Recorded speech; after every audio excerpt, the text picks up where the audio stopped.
Olá, amigos. Olá, amigas. Estamos iniciando nossa Economia e Desenvolvimento desta semana. Já estamos praticamente no mês 5, do ano de 2023. O tempo está realmente passando muito rapidamente. Bom, vamos de imediato também ao nosso espaço conversando sobre contabilidade.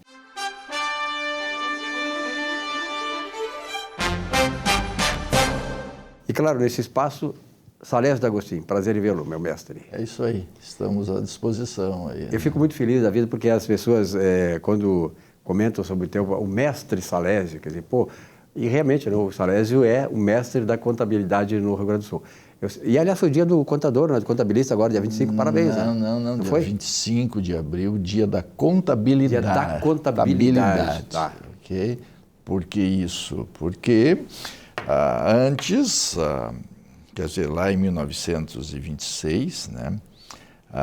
Enfim, o negócio é fazer festa, né? O negócio é para registrar as datas. Comemorar. É comemorar. Então, foi o dia da contabilidade que foi substituído, quer dizer, antes se comemorava o dia do contabilista, ok? Sim. Como contabilista, trata-se de um adjetivo, né?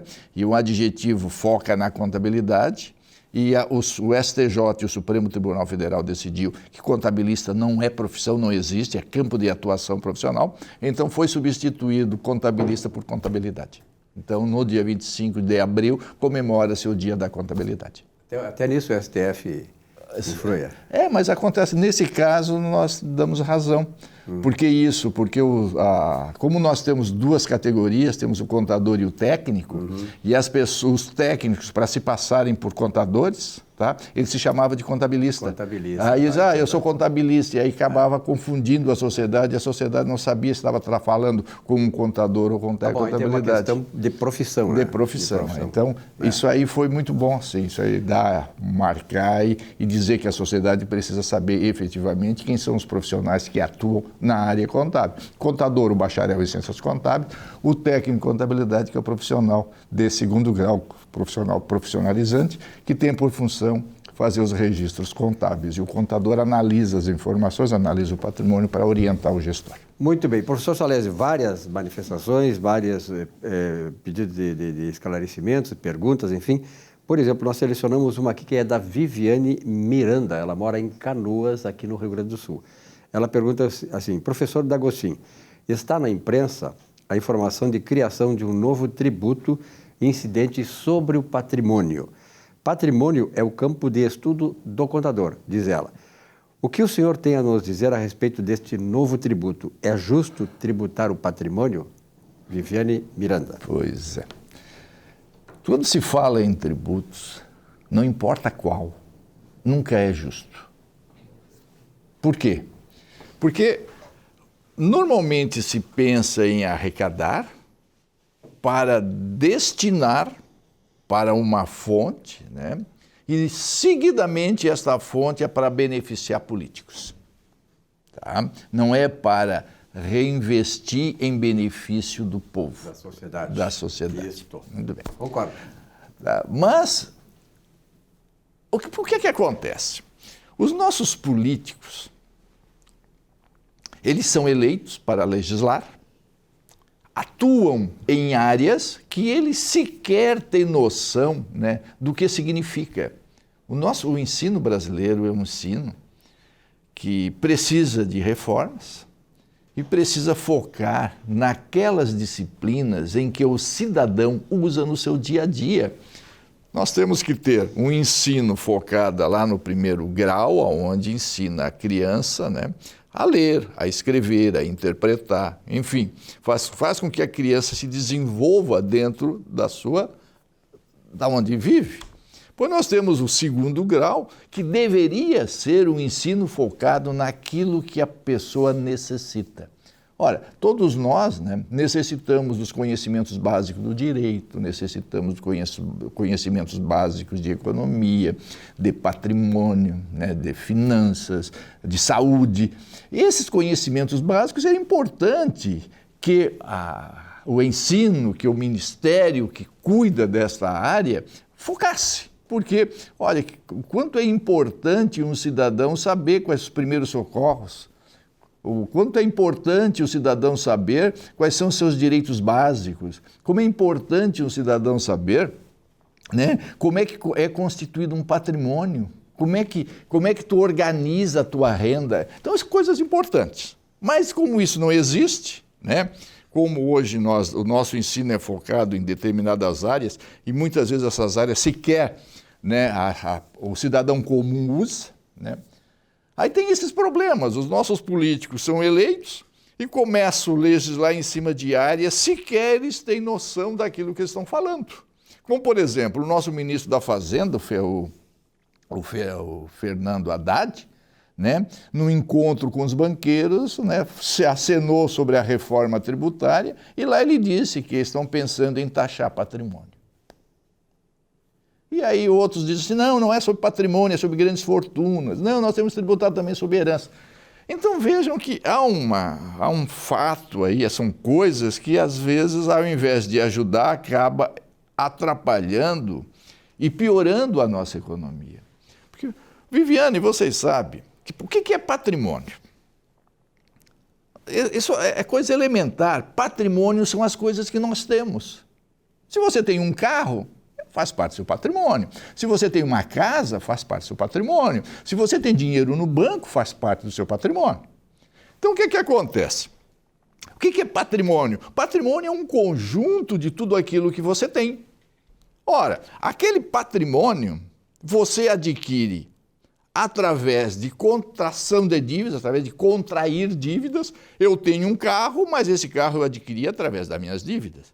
Ora, se eu tenho um montante de bens e não devo nada por aqueles bens que eu adquiri, o que foi que aconteceu? Ele foi constituído pela minha atividade econômica, pela minha atividade profissional. Então, o que eu tenho menos o que eu devo, eu adquiri através do quê? Do meu esforço, do meu trabalho. Então vejam só, quando você adquire o bem, você paga todos os tributos. Você, para comprar um veículo, você paga o IPI, você paga o ICMS. É isso? Muito bem. Aí o que acontece? Para manter esses bens, você tem que pagar o IPVA, você tem que pagar o IPTU. Entende? Então, e aí, muito bem, mas esse bem eu adquiri de que forma? Através do meu esforço, através do meu trabalho. Aí, pelo seu trabalho, você paga o seu imposto de renda. Ou seja, toda vez que você adquire um bem, você paga uma série de tributos.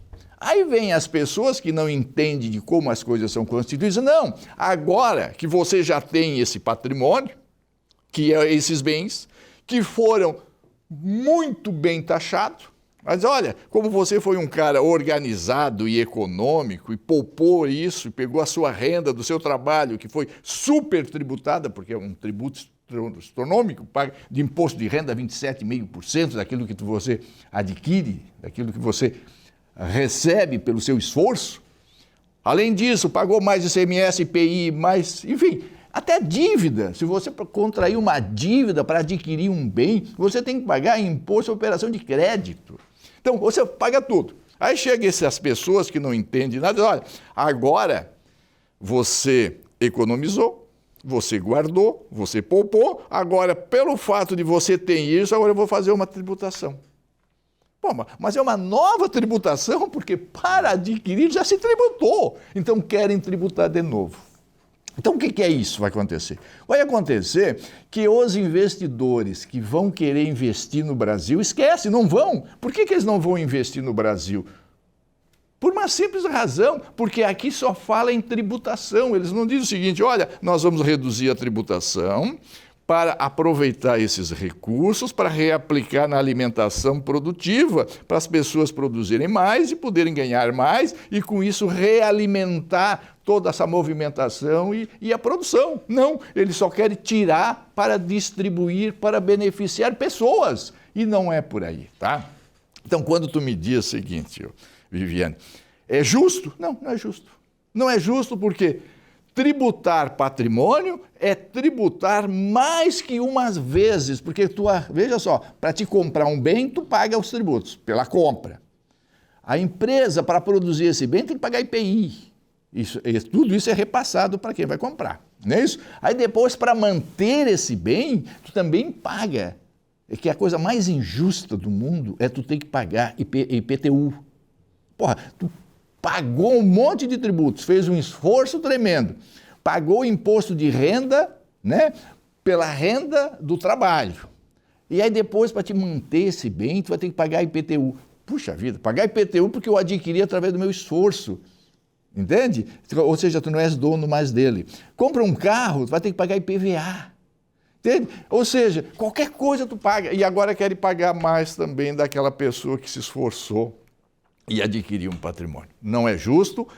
A lei é bitributação, é tritributação, é tudo que existe de tributação existe nisso aí, e isso eu não acredito que... Para mim o Haddad está brincando. Ou ele vai ter que entender um pouco de patrimônio. Né? Quando ele diz a grande fortuna, poxa vida, as grandes fortunas existem porque existiram grandes resultados. Ora, e todo o resultado de uma pessoa jurídica pertence às pessoas, quer dizer, tudo se tem um dono. O dono de uma pessoa jurídica também é pessoa física. Se tenho grande fortuna, para ter essa grande fortuna, eu tive um grande resultado, um grande lucro na atividade. E quando gerou esse lucro não foi tributado? Olha, se foi tributado, porque tributado é novo.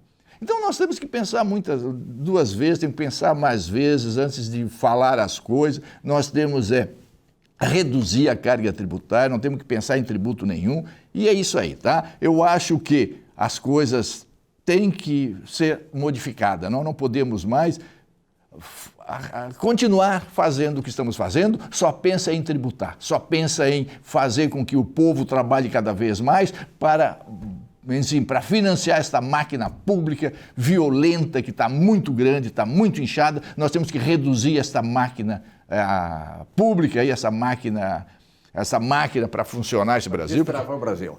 Temos que destravar. E não adianta pensar também, pensar em reforma tributária, Silvio. Não adianta.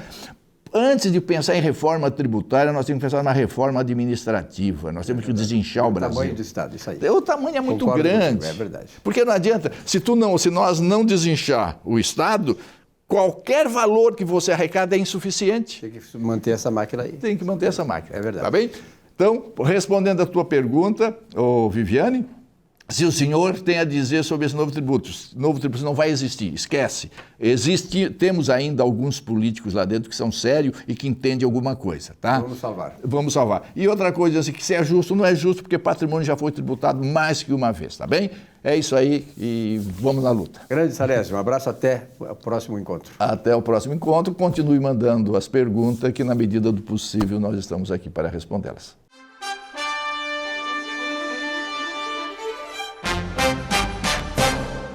Olá, tudo na vida gera um boleto, sabia? Sim, há um preço a pagar. A ignorância dessa realidade tem sido o flagelo de milhões pelo mundo afora. Países crescem, se desenvolvem e tornam suas populações prósperas através do trabalho.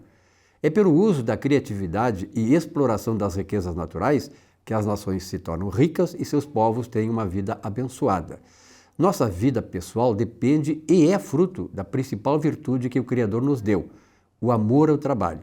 Países cujo povo tem o trabalho como bênção, abençoado será.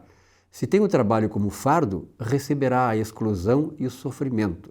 Como diz o livro dos livros, no suor do teu rosto comerás o teu pão. Pense nisso e boa semana.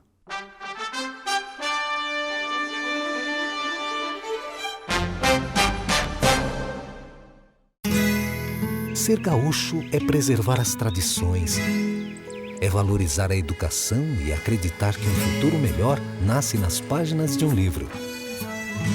É nossa tradição trabalhar duro. Temos orgulho do suor que escorre do rosto. Ele reconforta a alma e sedimenta uma vida digna. É nossa tradição valorizar o passado para desenvolver o futuro. CMPC Celulose Rio Grandense. Desenvolvimento é a nossa tradição.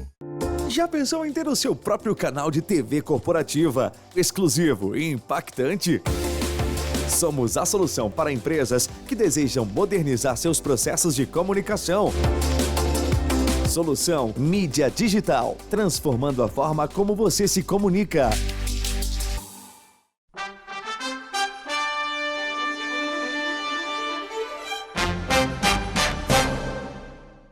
Olá, amigos e amigas. No Saiba Mais sobre seus direitos, hoje gostaria de tratar sobre direito do trabalho. Fui dispensado do meu serviço. E agora, tenho direito ao seguro-desemprego? O seguro-desemprego é um dos mais importantes benefícios trabalhistas existentes no Brasil. Trata-se de um pagamento feito a contribuintes do INSS que são dispensados sem justa causa, durante um determinado período. Quais são os requisitos condicionais? Vejamos.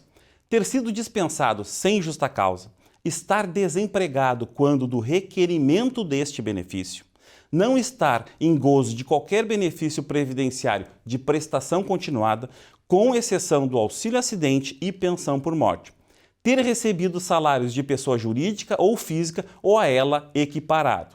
Quais os requisitos temporais para solicitar? Vejamos, na primeira solicitação, o segurado deve ter trabalhado no mínimo 1 ano, 12 meses, nos últimos 18 meses anteriores à data da dispensa, quando dessa solicitação.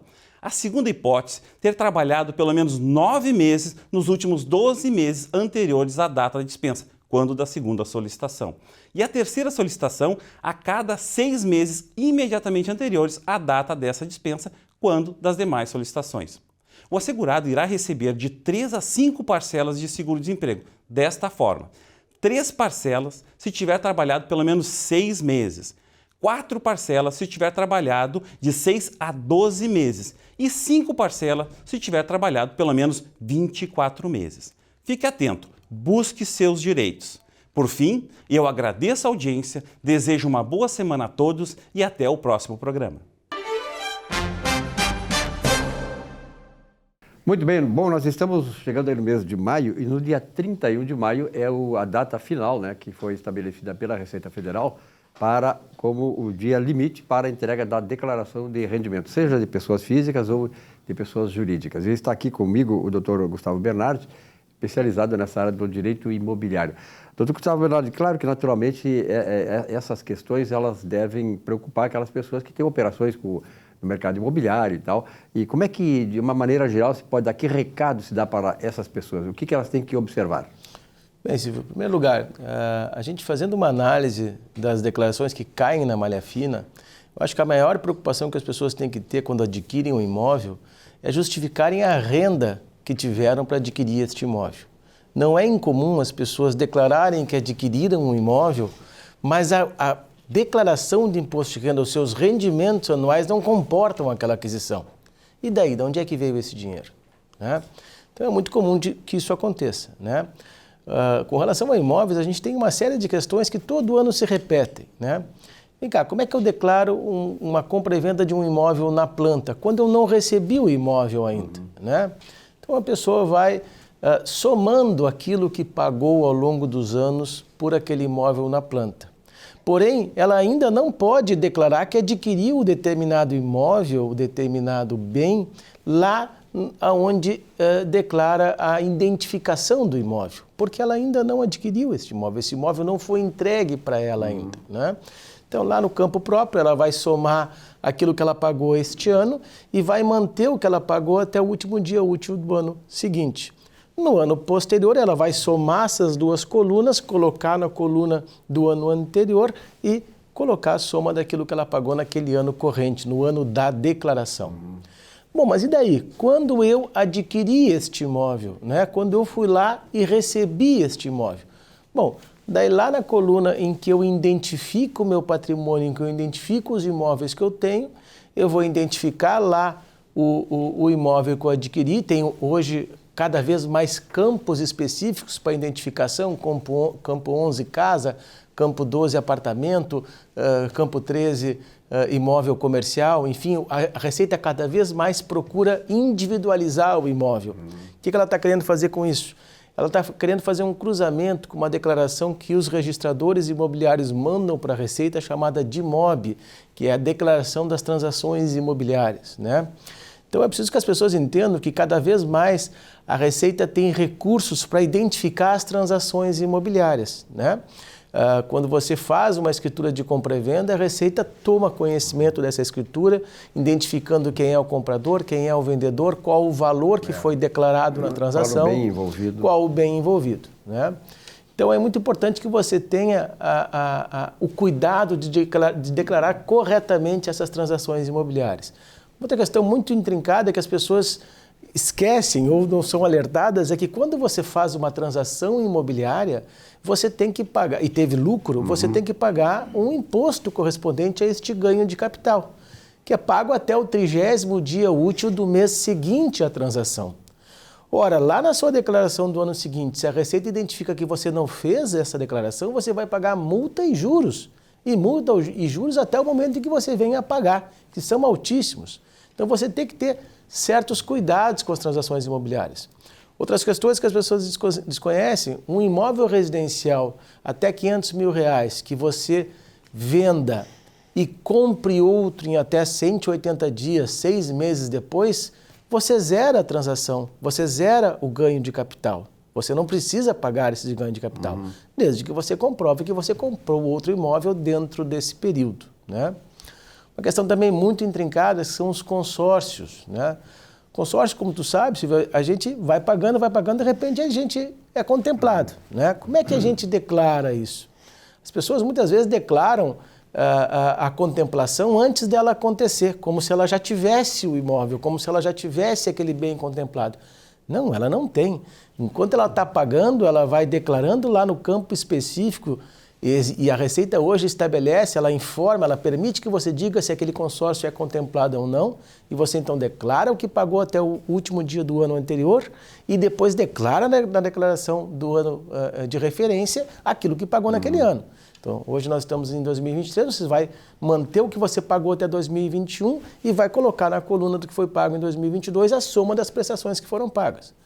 Quando for contemplado, você vai zerar esta declaração e você vai colocar lá no campo bens e direitos a aquisição, aquele bem que você comprou com aquele consórcio, mantendo lá nas dívidas e ônus reais aquilo que você ainda tem a pagar com relação àquele consórcio. O saldo restante. Isso mesmo. Então é muito importante que as pessoas tenham cuidado. As declarações das movimentações imobiliárias são uma daquelas que mais causam transtornos ao contribuinte, que mais causam quedas na malha fina. E muito disso acontece, eu não sei se o senhor vai confirmar, por desinformação. As pessoas não têm essa informação, né? Quase sempre, Silvio. Não é de má fé. Claro que existem pessoas que, até essas que têm conhecimento, querem agir de má fé. Agora, muitas pessoas não têm conhecimento. Eu, por exemplo, assim, ouvindo o senhor falar, tem muitas coisas que, eu não sabia que era assim, tu entende? E eu não posso dizer que seja um cara que não tenha conhecimento. Então, tem muitas pessoas que podem cair por... Realmente, Silvio, muitas pessoas não cairiam na malha fina se fizesse certo. Vou te dar um exemplo. As reformas e as ampliações que a gente faz nos nossos imóveis. Hoje a Receita, ela procura saber qual é o valor venal, aquele valor que você atribui ao imóvel, e qual é o valor de aquisição deste imóvel. Né? Por que isso? Bom, imóveis adquiridos antes de 88 não pagam imposto de renda de ganho de capital. Os imóveis adquiridos depois de 2005 pagam imposto de renda de ganho de capital. Porém, veja só, se você tem um imóvel cujo valor de aquisição é muito baixo, você comprou há muitos anos, mas você vem fazendo reformas, você vem fazendo ampliações, valorizando o imóvel e guardando esses comprovantes, você pode colocar isto como investimento no imóvel. Este valor vai acrescer o valor do imóvel para diminuir o ganho de capital quando você vender este imóvel. As pessoas desconhecem isso. É verdade. Elas acham que elas podem simplesmente atribuir um valor que investiram no imóvel ao longo de 20 anos. Ou um valor aleatório. Um valor aleatório e caem na malha fina. Né? E isso não quer dizer que elas não fizeram essas reformas, elas só não tiveram cuidado de guardar esses documentos, esses recibos, esses comprovantes. Outra coisa muito comum, Silvio, o camarada tem um imóvel na praia e faz as aquisições na sua loja de material de construção de Porto Alegre. E não coloca o endereço na nota fiscal do imóvel da praia, coloca o endereço da sua residência em Porto Alegre. Ora, é óbvio que essa nota fiscal não pode ser usada para justificar despesas lá naquele imóvel do litoral. Então você tem que ter conhecimento de como fazer as coisas. Outra questão que nós já falamos aqui, que são os rendimentos provenientes de locação. Né? Você ter uma carteira de locação para tributar os seus rendimentos de imposto de renda na pessoa física é sempre pagar mais caro do que criar uma estrutura jurídica para declarar os seus rendimentos de locação. É muito melhor você concentrar os rendimentos de locação, se você tem uma carteira de locação, numa estrutura societária que vai trazer a carga tributária aqui para baixo. Então, tem N soluções para as pessoas não caírem na malha fina e tem N soluções para as pessoas reduzirem a sua carga tributária. É só importante que você saiba o que fazer, que você consulte alguém que lhe orienta da forma melhor a fazer, porque você consegue reduzir os tributos decorrentes da atividade imobiliária. Perfeito. Acho importante essa observação final sua aí, doutor Gustavo Bernadette, e consultar alguém que entenda, porque nós, o contribuinte, nem sempre tem condições, né, de até intelectuais e até pessoas com certa intelectualidade, grau de intelectualidade, às vezes não conseguem entender como é que são essas questões tributárias. São muitas leizinhas, muitos aqui e tal, essas coisas que tu acabaste de explicar. Então é importante ter essa consciência de consultar alguém que saiba, para você não cair numa fria, porque olha, cair na malha fina da Receita Federal é muito complicado. E é uma questão importante, Silvio. A grande maioria das normas que se alteram de ano a ano não são as alíquotas, não é aquilo que vai impor uma majoração, é a forma como fazer a declaração, né? Então as pessoas caem na malha fina por não saber fazer a diagramação da declaração. É verdade, diagramação, né? Exatamente. Então isso é relevante. Só pontuando uma coisinha dessa, uma vez eu caí na malha fina, uma única vez, sabe por quê? Naquela pressa toda ainda, quando era feito em papel, aqueles... E eu, ao invés de colocar ali receitas provenientes do país, né, eu coloquei, tinha um item proveniente do exterior, sem querer. Botei ali proveniente do exterior, aí eu tive que justificar que eu tinha errado. Eu errei a linha ali. Esse campo até hoje causa transtornos, porque são receitas de pessoa física / exterior. Exterior, e as pessoas confundem muito isso. Né? Só 2 recadinhos importantes para a declaração deste ano. Este ano nós estamos então com a declaração pré-preenchida. Acesse com o seu ECPF ali no ECAC da Receita Federal ou pelo GovBR, você já vai receber essa declaração pré-preenchida e você tem condições de corrigir ela dentro da base de dados da Receita, o que evita muito o cair na malha fina. E uma outra questão muito importante que nós estamos tendo, então, para este ano já, a possibilidade de você pedir a devolução do imposto de renda sobre as pensões alimentícias pagas entre o ano de 2018 e 2022. Também é muito fácil, é retificar a sua declaração de imposto de renda da pessoa física, aquelas pessoas que receberam a pensão alimentícia entre os anos de 2018 e 2022. Você vai ter esta devolução sem precisar entrar com nenhuma demanda judicial. Perfeito. Tá ok? Beleza, bola para frente então, até a próxima. Um abraço, Silvio. Um rápido intervalo e já voltamos com o nosso Economia e Desenvolvimento. Até já.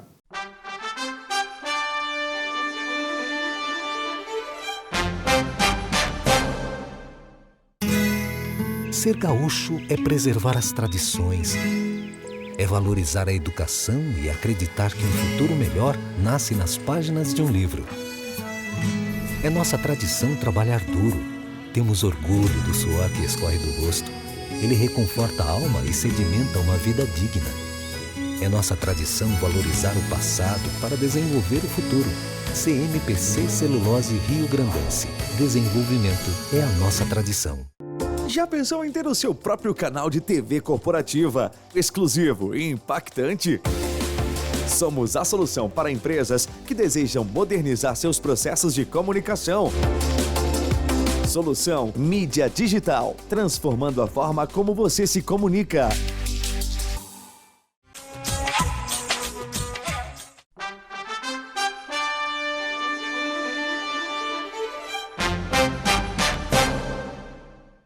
É aquele negócio, né? Quem é vivo sempre aparece, né? E isso acontece em todas as nossas relações. Por isso, eu brindo o retorno da doutora Luciana. Obrigado pela sua presença, doutora. Eu que estava muito com trabalho, saudade. Bastante trabalho. Viajando bastante também, né? Isso Sim, é importante, bastante. Né? A gente tem viajado para fazer cursos, para aprender também, né? Eu estou trazendo novas áreas para o escritório. Então, a gente está sempre se aprimorando. Então, abrangendo, né, as alternativas, né, porque é importante isso. Né? E, sobretudo, essa questão que a senhora falou de cursos, é fundamental, eu trabalho nesse meio também, a gente sempre se atualizar. Eu sou muito chegado à área da medicina, muitos médicos, amigos e tal, e participantes aqui, parceiros do programa, e a classe médica, ela tem um programa chamado Educação Continuada, que eles fazem desde lá do começo da faculdade, né? E eles mantêm isso para sempre. Sejam médicos com 50 anos, estão sempre para a educação continuada. Porque a medicina, como várias ciências e tal, no caso que a senhora trabalha também nessa área da ciência previdenciária, né? Ela também se exige atualização, muito complexa e tal. E por isso a participação de cursos é bom porque dá mais qualificação, né? E respeitabilidade ao trabalho que vocês fazem. Isso tu me lembra, eu sempre relembro no escritório o método Kaizen da Toyota, evolução contínua, né? Sempre isso. Então, dentro dessa mesma linha. A questão ali foi a questão da melhoria e de qualificação dos processos de produção, né? Então, isso é importante num estabelecimento como o de vocês. Bom, nós temos aí, claro, um assunto já que tem sido comentado, inclusive aqui pela própria senhora, a doutora Luciana, a questão da revisão da vida toda. Como é em que pese se encontra essa situação? A gente teve a publicação do acórdão, finalmente, né? Porque a decisão já veio, a notícia em dezembro do ano passado, e o acórdão foi publicado agora no dia 13 de abril. Tendo o acórdão publicado, a gente tem os parâmetros, vamos dizer assim, mais certos. São 192 páginas de acórdão, para dar uma estudada, mas em resumo é aquilo que a gente já vinha falando nos outros programas e que talvez seja importante até salientar para os nossos espectadores, no sentido assim, realmente são para benefícios concedidos até a reforma da Previdência, então até 12 de novembro de 2019, que é a data marco. É importante ter a data de início de pagamento dentro dos últimos 10 anos, e data de início de pagamento não é data de início de benefício, são datas possivelmente diferentes, e faz, às vezes salva, vamos dizer assim, o direito à revisão saber essa diferença. E ter contribuições, claro, antes de julho de 94, e acrescento, além de tê-las em valores iguais ou superiores às que vieram depois, porque pense, a gente vai fazer uma média dentro de um período de cálculo. Se eu estou incluindo mais meses nesse período de cálculo, eu vou aumentar o divisor e é possível que eu só consiga aumentar essa média se esses valores forem maiores. Se eu tinha salários muito baixos antes e tive uma ascensão na minha carreira e após 94 eu experimentei esse acréscimo de remuneração, provavelmente a revisão da vida toda vai me trazer uma renda menor. Porque eu vou estar incluindo no meu cálculo salários mais baixos. É arriscado, né? Então tem que fazer o cálculo antes. Com certeza tem que fazer o cálculo antes para esse tipo de revisão. A gente ter certezas que vale a pena entrar com o processo. É por isso que eu digo mais uma vez aqui, consultar pessoas, né, como o escritório da doutora Luciana, que tem esses caminhos, né, sabem os caminhos certos, corretos, dentro da lei, né, para beneficiar, para evitar que a pessoa, seja por uma questão meio emotiva, vai entrar porque vou ganhar mais, não. De repente, pode acontecer o contrário. Então, esse é um risco calculado que se tem. Portanto, tem que ter essa assessoria. Bom, uma outra questão, doutora Luciana, é a questão do centenário que se faz agora, que se comemora agora, da Lei Eloy Chaves. O que é essa lei? A Lei Eloy Chaves, ela é muito importante para o sistema previdenciário porque ela marca o início, né, da Previdência Social no Brasil, que é um dos maiores sistemas previdenciários do mundo. E a Lei Eloy Chaves, ela dá o start ali com os ferroviários tendo direito a um pagamento mensal na velhice. E ali começa toda a evolução e chegamos hoje, né, no que temos de sistema previdenciário.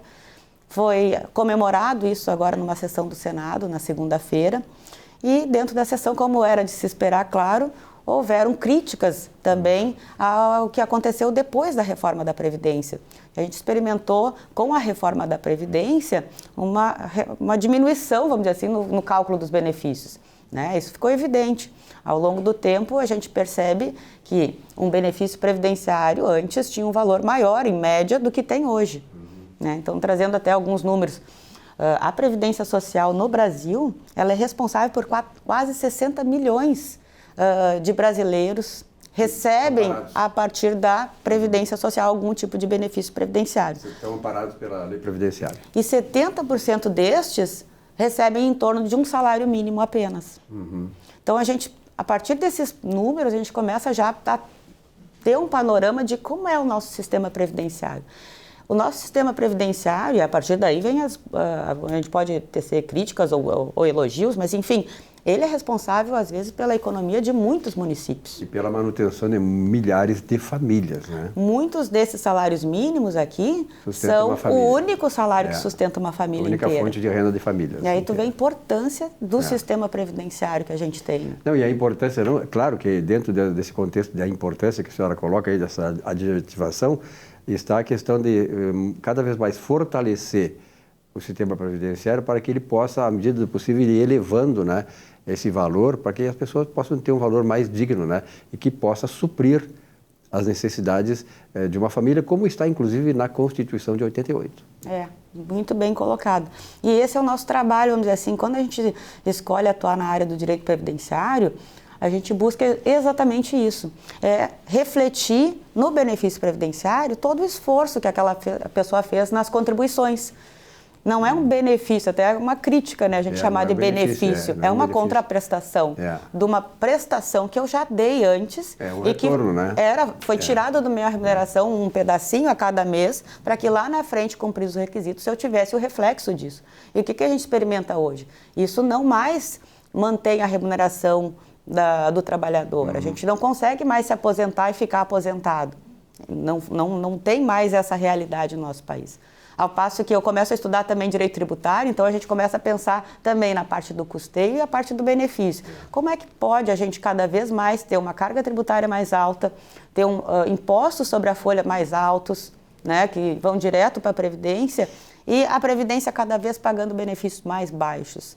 Então, é interessante a gente ter esse olhar do todo, né? Hoje a gente está completando esses 100 anos do sistema previdenciário, a gente fazer também um balanço, assim, a partir disso, com os dados, né, tecer as nossas considerações e conclusões sobre como é que é a Previdência. E essa lei é importante, doutora Luciana, que essa lei ela é muito complexa e, seguidamente, ela é atualizada, quer dizer, saem itens, entram itens muitas vezes mais complicados, atualizando a situação financeira, atualizando a situação toda do contingente previdenciário, as perspectivas do ponto de vista etário da população e tal. E isso exige muita atualização e, sobretudo, que as pessoas que estejam demandando por esses processos tenham essa sensibilidade, tenham esse discernimento de buscar as pessoas que possam contribuir efetivamente para que ela possa ter um encaminhamento melhor da sua questão previdenciária. Com certeza. Se de um lado a complexidade das leis faz com que a gente tenha mais trabalho, vamos dizer assim, né? Que a gente atua nessa área, tenha mais trabalho, que se faz mais necessário o auxílio de um especialista e que estude efetivamente a matéria, que vá atrás inclusive dos cálculos, não fique só na matéria jurídica. Por outro lado também a gente vê que quanto mais complexo parece que mais fácil de a gente ter dificuldade de acessar aquele direito. Né? E isso é para todas as áreas. A gente vê a complexidade do cálculo previdenciário, faz com que muita gente, às vezes, não saiba questionar se está certo ou está errado o cálculo da sua aposentadoria. Só acha que ficou errado, mas não sabe exatamente o porquê, porque é um cálculo difícil. Vai buscar um contador que não sabe de previdenciário, de cálculo previdenciário, ele não sabe identificar onde é que está o erro. Vai buscar, às vezes, um advogado que sabe previdenciário, mas não entra no cálculo, ele não sabe identificar onde está o erro. E aí dificulta para as pessoas ir atrás. E aí isso faz com que, por exemplo, o escritório como a senhora tenha não só o advogado, mas também contadores especializados nisso. Sim, com certeza. E a gente precisa estar sempre conversando. Né? Até aproveitando, fiz um evento esses dias, Conexões Jurídicas foi o nome. Justamente para a gente colocar profissionais da área do direito, mas de áreas diferentes, para conversar. Porque muitas vezes o previdenciarista não fala com o advogado trabalhista, que não fala com o responsável por compliance na empresa. E esses três, trazendo já para um outro assunto, e esses três conversando podem trazer um resultado muito melhor, tanto para o trabalhador quanto para a empresa, na parte de gestão de afastados, por exemplo. Cuidando melhor daquele afastado, cuidando melhor para que não tenha os efeitos danosos de um afastamento sem cuidado, às vezes uma ação regressiva do INSS contra a empresa, por exemplo, enfim. Inúmeros, é só um exemplo, né, da importância de a gente conversar entre as áreas diferentes e estar sempre conectado. Muito bom. O importante é trazer esses esclarecimentos e abrir esse caminho para as pessoas que estejam necessitadas nisso. Nunca diga que você não está precisando, pode não estar precisando agora, mas é bom já se informando, porque logo ali irá precisar. Doutora, obrigado pela sua presença. apareça mais vezes com mais frequência. Ah, com muita alegria, sempre um prazer. Um abraço, então. Um rápido intervalo, já voltamos aqui com o nosso Economia e Desenvolvimento. Até já.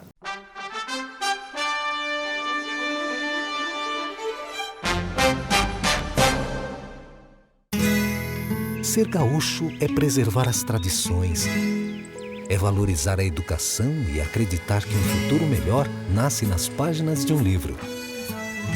É nossa tradição trabalhar duro. Temos orgulho do suor que escorre do rosto.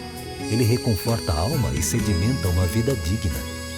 É nossa tradição valorizar o passado para desenvolver o futuro. CMPC Celulose Rio Grandense. Desenvolvimento é a nossa tradição. Já pensou em ter o seu próprio canal de TV corporativa, exclusivo e impactante?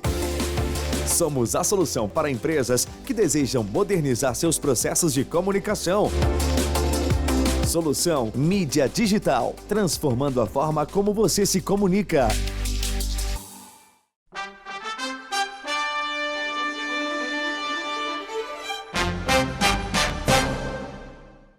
Bom, sempre é muita alegria trazer aqui no programa pessoas que têm muito a ver com a gente, com as relações pessoais, né? Com a nossa história. Então, isso aí é uma das coisas que muito me satisfaz. O programa é feito por isso. Por isso está aqui o Carlos Eduardo Borba Nunes. Que bom te ver, Carlos. Empresário, amigo, aliás, um dos líderes da área do agronegócio do Brasil. Parabéns. Silvio, muito obrigado pelo convite. Tu é um amigo muito especial. Desde a época da UDR, né, da União Democrática Ruralista, né, que fez um papel importantíssimo nesse país. Exatamente. Então, essas amizades antigas são as que ficam, né? Até porque a gente está ficando velho e não faz novos amigos, né? Os amigos são aqueles que já vêm de anos. Na né? verdade, né, Carlos Eduardo, a gente se torna até mais seletivo, né? Quer dizer, porque, não sei, é uma coisa da natureza do cara, quer dizer, nós vamos ser selecionando porque nós estamos aquelas coisas que tragam um resultado, que tragam um retorno, que sejam proveitosas para as relações. Tá? Verdade. Isso é uma coisa interessante. Então te agradeço demais o convite, cumprimento teus ouvintes, teus espectadores. Muito bem, vamos conversar um pouquinho sobre a ração, sobre animais, né? O Carlos Eduardo tem uma história muito grande nessa questão. Ele é um produtor rural também, ele tem a Nutri Barra Sul, que produz rações para cães, mas tu tem, claro, dentro de tudo isso, e isso é consequência, a história toda da relação dos homens com os animais de estimação. Eu acho que é interessante contar um pouquinho da história, como é que foi a domesticação do cão e do gato, que o grande público não sabe. O cão, ele tem uma aproximação do homem lá da pré-história. Na verdade, foi a domesticação do cão, o cão selvagem, com o homem das épocas das cavernas. O homem caçava pequenos animais, trazia para a caverna, isso já depois do descobrimento do fogo, trazia para as cavernas, cozinhava, assava e jogava os restos dos animais que eles comiam para fora das cavernas. E o cão selvagem se aproximou para comer esses restos que o homem jogava para fora das cavernas. Como o homem era caça naquela época, não era caçador, houve uma conjunção de interesses, né? O cão comendo os restos de que o homem caçava e o homem tinha o cão como guarda porque ele dava sinal quando vinha alguma presa, alguém que pudesse lhe atingir. Já a domesticação do gato ele é muito mais recente. É quando o homem já dominou a agricultura e começou a fazer colheitas, né? E aí ele guardava o milho, o trigo, né? E aí o rato começou a vir para comer essas reservas. E o gato se aproximou para caçar o rato. E aí ele se aproximou do homem. Então, assim, são milhões de anos a diferença entre a domesticação do cão e a domesticação do gado. Claro que agora nós vamos... Posso pular, Silvio? Claro, assim? claro. Assim, vamos pular para bem próximo, senão fica muito longo. A história é muito longa, é bonita. É né? muito longa, sim. Mas vamos falar assim, a relação do cão e do gato com o homem de 30, 40 anos para trás e 30, 40 anos até os dias de hoje. Há 30, 40 anos atrás, a relação do gato e do cachorro nas residências, o cão era de guarda, era cão de guarda, e o gato era para caçar o rato, era para acabar com... Tinha um papel específico. Papel específico. No momento que as famílias começaram a ficar menores, as pessoas começaram a ficar mais sozinhas, né? Começou o advento do filho único, tá? Os cães e os gatos vieram para dentro da nossa residência, tá? E hoje o cão e o gato, que quando nós éramos guri, né, Silvio, o cão e gato não se davam. A minha mãe dizia assim, vocês parecem cachorro e gato. Cachorro, né? e gato, exato. O cão e gato, na verdade, hoje vivem no mesmo ambiente. Então é muito comum as residências que têm cão e têm gato. E o cão começou a serem adotados para dentro dos lares o cão de menor porte, que é o cão que vive dentro das casas, tá? E esse cão é o que mais que convive com o gato. Então, hoje, o cão e o gato é aconselhado, inclusive por pediatras, por psicólogos, né? Ele é excelente. Ele é o companheiro do filho único, do advento do filho único. O cão e o gato é o companheiro do filho único.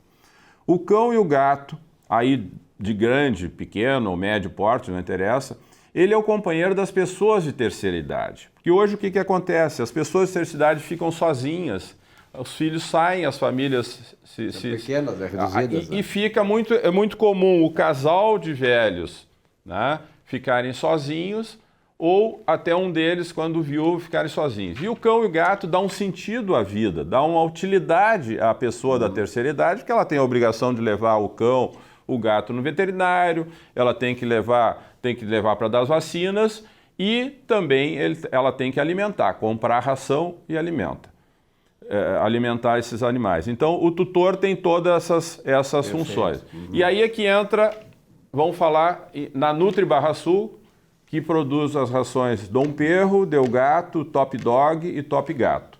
Então agora nós vamos entrar no nosso assunto de rações. O advento das rações. Advento das rações, que é recente. As rações começou a ser hábito de compra pelas famílias há não mais do que 30 anos aqui no Brasil. Tá? É algo mais ou menos recente. E as rações, hoje, dá para dizer com segurança que elas são responsáveis pela longevidade do cão e do gato. Que nós, quando éramos gurias, Silvio, o cão morria com 6 anos, o gato morria muito precoce ou sumia, né? E hoje não. Hoje o cachorro de grande porte, ele vive 12, 13, 14 anos. Aí o cachorro de pequeno porte chega até 18 anos e o gato chega aí a 20 anos.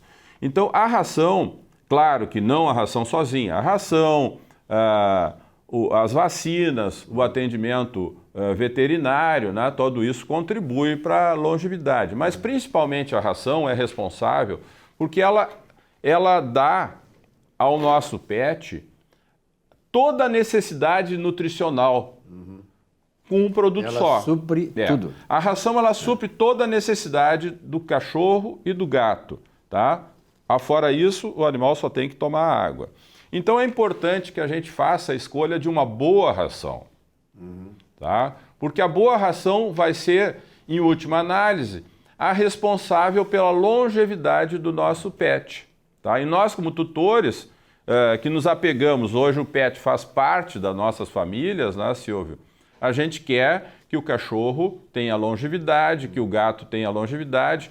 E é muito comum aquele pet que foi trazido para o nosso lar junto do filho único, quando ele tinha lá 1 ano, e o filho tem lá 15 anos e o pet também está acompanhando. Então, desculpa, efetivamente o cão e gato hoje fazem parte das famílias. Perfeito, tá? muito então, bom. E aí deve-se falar assim, o que é aconselhável a dar para o cachorro? Vamos começar pelo cachorro. O cachorro, dependendo do porte do cachorro, ele, na verdade, ele entra na fase adulta, o cachorro de grande porte, com 1 ano e meio, tá? E o cachorro de pequeno porte, em torno de 1 ano, ele entra na fase adulta. Então, o de grande porte, até 1 ano e meio, e o de pequeno porte, até 1 ano, eles devem comer a ração para filhotes. Tá? com um índice maior de proteína, com bastante digestibilidade. Essa proteína é importante porque o cachorro está em crescimento, está em formação, ela que vai fazer todo o desenvolvimento muscular, todo o desenvolvimento ósseo do cachorro. Então é importante que ele seja bem nutrido nessa primeira fase de vida, assim como é a situação das crianças. Tá? Depois, o cão entra numa fase intermediária da vida, que vai até em torno de uns 6 anos, que aí ele deve comer uma boa ração, tá? Com boa digestibilidade, com boa proteína, mas uma ração, digamos assim, que não é indicada nem para o cão sênior, né? E nem para o filhote, uma ração intermediária. Uma ração intermediária. Quanto melhor a qualidade, melhor. Claro. Tá? Os cachorros de grande porte, rações indicadas para cachorro de grande porte, que aí essas rações de boa qualidade, como é o caso da nossa, da Dom Perro, elas têm aditivos, ela tem condroitina, glucosamina para as proteções articulares, ela tem outros aditivos para melhorar a digestão, tem aditivos para melhorar o metabolismo. Então, é muito longo, sim, para a gente descrever dentro do programa. E depois, a partir dos 6 anos, o cachorro deve começar a comer uma ração sênior, que aí ela é indicada para o cão da terceira idade. Tá? Além disso, a gente tem as rações específicas hoje para o cão ou o gato castrado. Porque hoje é muito comum, né? Hoje, praticamente, o gato quase que a totalidade dos gatos que moram nas nossas residências são castrados. Então, tem rações específicas para gato castrado. E no cão, nós temos também, na linha Dom Perro, nós temos a Dom Perro Prêmio Especial Light e Castrado, que é indicado para o cão castrado. Que o cão castrado, ele tem a tendência da obesidade. Tá? Eu sempre diz, castrou, ele vai aumentar de peso. O que não necessariamente também só o cão castrado. A gente vê a realidade hoje dos cães que estão nos lares que, olha, mais de 50% estão com sobrepeso, não necessariamente obesos, mas estão com sobrepeso. E deve comer uma ração light e castrado, que ela é própria para manter o estado corporal ideal para o cão. Daí, com relação à ração para gato, a mesma coisa. A ração para gato, as divisões são menos. Nós temos as rações filhotes, né? Que deve ser dada aí o gato até 8 meses. Depois a gente começa, são 2 rações, ou a ração para adulto ou a ração para adulto castrado. Ela se divide menos. Mas o gato é um aliado ao fabricante de ração de boa qualidade. Porque o gato é muito seletivo, Silvio. O gato não come ração ruim. Tá? Então, a gente que fabrica ração de excelente qualidade, a gente fica muito feliz que o gato seja bastante seletivo, porque realmente aí... Vai preferir a de vocês. Vai preferir a nossa ração. Perfeito. Tá? O cão já é menos seletivo, e ele acaba aceitando... O cão é meio vagabundo, ele escolhe qualquer um para ser o dono. O gato não, o gato até para o dono ele escolhe. O gato morre de fome e não come. É verdade. Bom, nós estamos indo para o encerramento, uma belíssima entrevista. Estou aprendendo muito, eu que sou cachorreiro, gosto de gato. Só não tenho os dois porque não dá, né? Porque sabe como é que é, né? Mas exige muito cuidado também, muita atenção. Mas, por exemplo, assim, a ração é fundamental, ela condensa todos os nutrientes necessários para os seus cachorros, para os seus gatos, em que idade forem e tal, né? Se são filhotes, são sêniores, meia idade e tal. Tem pessoas que dão comida para os animais. Qual é a tua posição sobre isso? Na verdade, não é bom. Não é aconselhável. Não é aconselhável, tá? Porque as nossas comidas, ou ela tem excesso de sal, ou ela tem tempero, ou ela tem pimenta. Nada disso é bom para o cachorro e para o gato, tá? Mas o cachorro, de modo geral, ele gosta da comida que a gente dá. Porque o cachorro tem uma ligação atávica com o homem. É verdade. E ele come tudo que nós estivermos comendo, tá? Se nós estivermos numa horta e nós pegarmos uma alface? Uma cenoura come um pedaço e dá para o cachorro, ele vai comer. Agora, tu não vê um cão na horta cavocando para comer uma cenoura. Se nós estamos num pomar, tu come uma laranja, come uma bergamota, tu dá um gominho da bergamota pro cachorro, ele come. Mas pode ter várias bergamotas ali no chão que ele não come. Então, o cão tem essa ligação. Então, de modo geral, ele gosta de tudo que aquilo que a gente estiver comendo. Então, tem essa ligação atávica do homem, do cão com o seu tutor, não.